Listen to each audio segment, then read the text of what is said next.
Halo guys, balik lagi di channel Ilan Abdullah Official. Dan seperti biasa di video kali ini saya akan membuat sebuah tutorial tentang BIOS.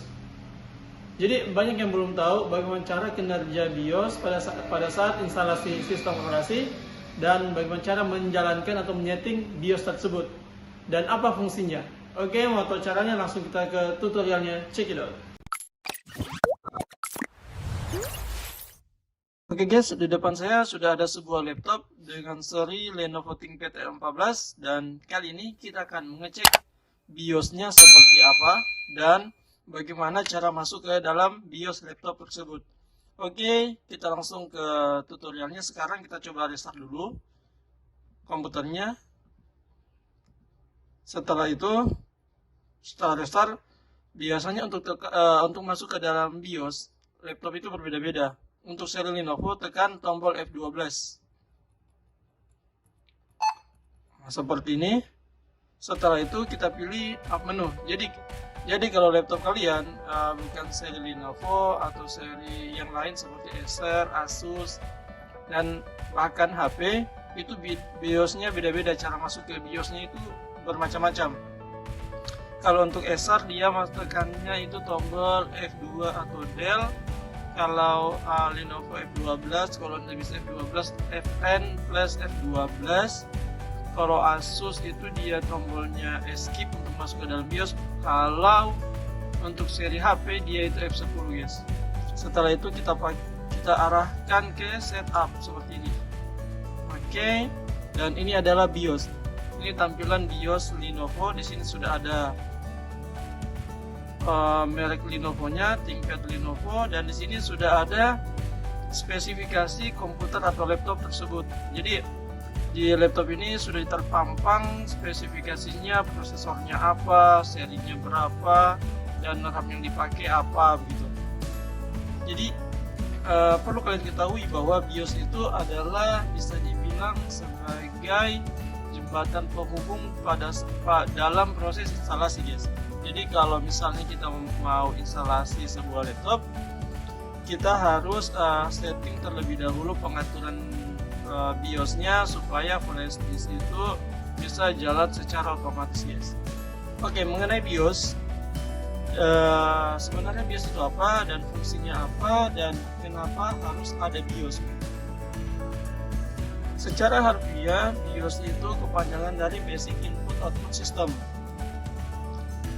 BIOS itu adalah sebuah sistem dasar pada sebuah komputer yang berfungsi sebagai pengatur proses input dan output data pada sebuah komputer. Program ini memiliki peran sebagai pengatur fungsi-fungsi perangkat keras, sehingga BIOS bisa dibilang sebagai program dasar. Adapun BIOS itu memiliki peran yang cukup penting pada sebuah komputer. Tanpa adanya BIOS, komputer itu tidak bisa beroperasi secara normal, bahkan tidak bisa hidup sama sekali. Dan perlu kalian ketahui juga bahwa BIOS digunakan untuk melakukan konfigurasi pada perangkat keras komputer. Dengan adanya BIOS seperti ini, kita dapat mengatur settingan-settingan pada sebuah laptop. Misalnya settingan tanggal, settingan security, settingan waktu, bahkan settingan instalasi dan overclocking juga bisa dilakukan di BIOS. Bahkan bisa dibilang BIOS itu sebagai sistem operasi pertama dalam sebuah laptop. Walaupun tidak melakukan kinerja mengolah kata, mengolah angka, tetapi dia bisa memberikan informasi dasar tentang spesifikasi laptop tersebut. Dan sebelum kita menginstal sistem operasi, kita harus mengatur BIOS atau sistem BIOS supaya sistem BIOS dapat berjalan secara maksimal sehingga flash disk bisa berfungsi secara optimal. Oke, kita langsung masuk ke tutorial atau cara mengatur settingan BIOS. Yang pertama, di sini kan sudah terpampang jelas spesifikasi laptop ini, di mana dia menggunakan prosesor tipe Core i3 11 i5 G4 dengan generasi 11. Habis itu dia speed prosesornya itu 3,0 GHz dan memorinya menggunakan 16 GB. Kemudian kita masuk ke konfigurasi. Di sini konfigurasi jaringan, sini semua kalau di bagian instalasi di bagian sini tidak terlalu penting. Jadi kita abaikan saja, tapi di sini kita bisa mengatur jaringannya, kita bisa mematikan, bisa juga menonaktifkan. Terus di sini di settingan tanggal, di sini kita bisa mengatur bulan, tahunnya, misalnya April. Di sini tanggalnya berapa begitu. Jamnya juga bisa kita atur di sini. Dan di sini kita bisa memberikan security atau sandi pada laptop ini. Sehingga pada saat kita buat sandi seperti ini misalnya password, kita buatkan password.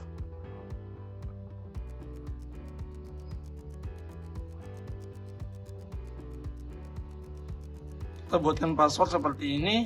Nanti pada saat kita setelah membuat password dan untuk masuk ke dalam BIOS, biasanya dia akan meminta sandi karena sebelumnya kan kita sudah membuat sandi tersebut atau password tersebut untuk masuk ke dalam BIOS.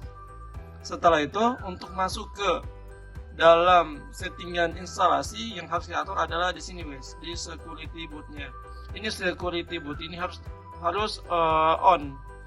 Karena kenapa? Untuk laptop-laptop generasi terbaru dia membutuhkan security boot yang ini. Kalau misalnya nonaktif seperti ini, biasanya sistem operasi tidak berjalan normal guys. Windowsnya tidak akan masuk, dia akan trouble. Biasanya itu layarnya blue screen seperti itu. Setelah itu di menu di sini peranan penting pembacaan flash disk guys. Jadi saya punya flash disk seperti ini, saya colok, saya sambungkan ke dalam laptop. Oke. Di sini ada pembacaan bootable. Oh iya, di sini juga ada boot device list F12 option. Jadi maksudnya jika kita mau masuk ke menu boot menu F12, kita bisa aktifkan seperti ini atau bisa kita nonaktifkan. Jadi pada saat kita restart tinggal tekan F12, maka di bawah nanti ada muncul tampilan flash disk. Jadi tinggal kita pilih aja tanpa masuk ke dalam BIOS seperti itu guys. Terus di sini ada tampilannya. Di sini ada tampilan sistem pengaturan flash disk. Oke guys, sekarang kita coba atur flash disknya ke mode utama, maksudnya ke posisi awal, sehingga flash disknya itu, flash disk bootable itu dapat berjalan secara otomatis. Di sini kita kita pilih startup yang ini. Setelah itu kita pilih boot yang ini, gitu guys. Di sini menunjukkan bahwa Windows itu, sistem operasi itu berada di posisi pertama. Jadi pada saat kalau kita restart, dia langsung masuk ke mode Windows. Yang kita inginkan adalah kita mempunyai sebuah flash disk dan kita maunya flash disk itu berjalan secara otomatis tanpa langsung kita setting tanpa langsung kita masuk ke boot menu seperti itu. Jadi yang harus kita lakukan adalah masuk ke startup, terus pilih boot. Di bagian sini, di bagian boot ini, flash disk yang di bagian bawah sini kita tahan, kita ubah posisi, kita naikkan ke bagian atas. Kita taruh ke posisi paling awal seperti ini guys. Setelah itu kita F10. Maka secara otomatis flash disk akan berjalan atau flash disk bootable-nya kita akan berjalan guys. Kita tunggu.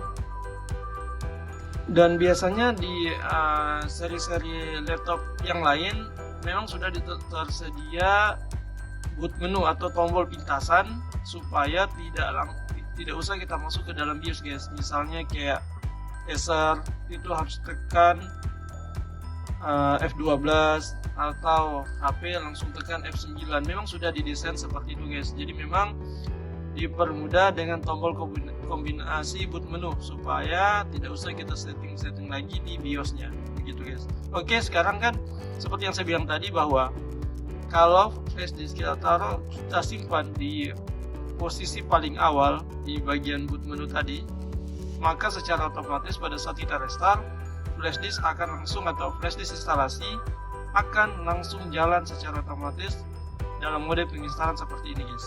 Oke. Di sini langsung kita ikuti aja perintahnya.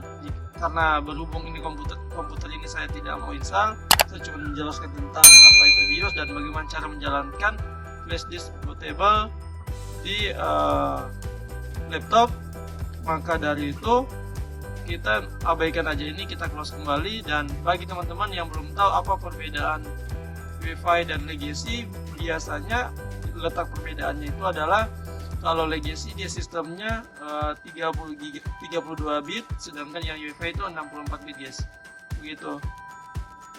Dan laptop-laptop sekarang yang sudah masuk ke generasi 7, 8, 10 sampai 11 sudah menggunakan sistem BIOS UEFI guys. Jadi dia BIOS tersebut tidak support lagi dengan Windows 7 ke bawah, XP seperti itu, Windows 8 tidak support lagi, tapi dia supportnya itu ke Windows 10 dan Windows 11 guys. Oke, kayaknya sekian dulu tutorial kali ini. Mohon maaf kalau misalnya banyak salah kata, karena ya saya juga masih belajar guys. Oke, jangan lupa like, comment, subscribe, dan dukung terus channel ini agar dapat berkembang lebih baik lagi. Sekian dan bye bye.